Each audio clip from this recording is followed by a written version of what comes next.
They come here almost every day, seeking refuge from city noise and nagging wives and indulging in their lifelong passion. But what seems like a safe haven is in fact a crime scene, and these old men might be just pawns in the maniac's hands. Alexander Pichushkin also liked to play chess, so much so that he says he made a mark on his chessboard every time he killed somebody. His goal was to fill all 64 squares. He says he was just 1 square short. He was reserved but amiable. He liked animals but wasn't popular with women.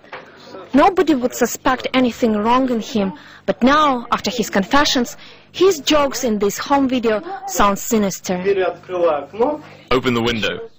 Now he's going to fly from the 10th floor. Pichushkin lived just steps away from the Bitsovsky Park. This is a heavily forested area frequented by pensioners, young mothers, and the killer, whoever he was. He always attacked from behind, not because he was afraid to face his victims, but rather to avoid spilling blood on his clothes.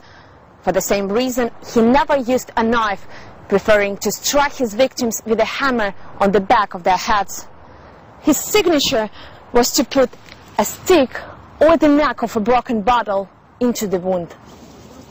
Many of the maniac's victims were old men. Pichushkin also seemed to have a grudge toward them, dating back to his childhood. His much-loved grandfather left the family when he was 14. A decade later, the killing spree began in the Bitsovsky Park. The killer had a hidden rancor towards old men, but when a maniac gets the taste, he cannot help but continue killing. Among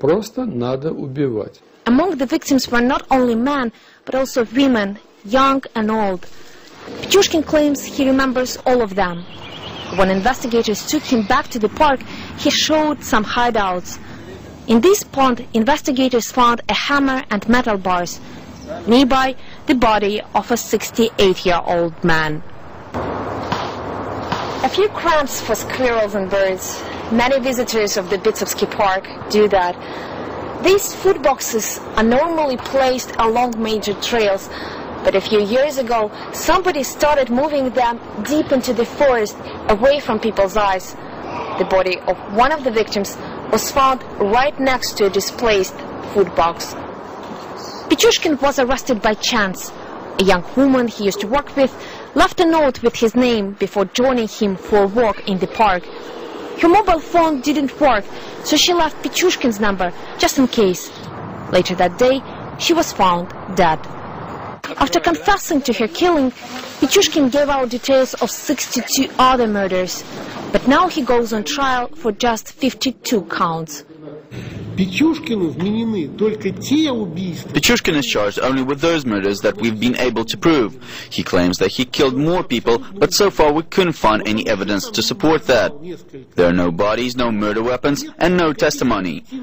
Pichushkin, who was found to be criminally sane, may face life in prison if found guilty, but he is undeterred.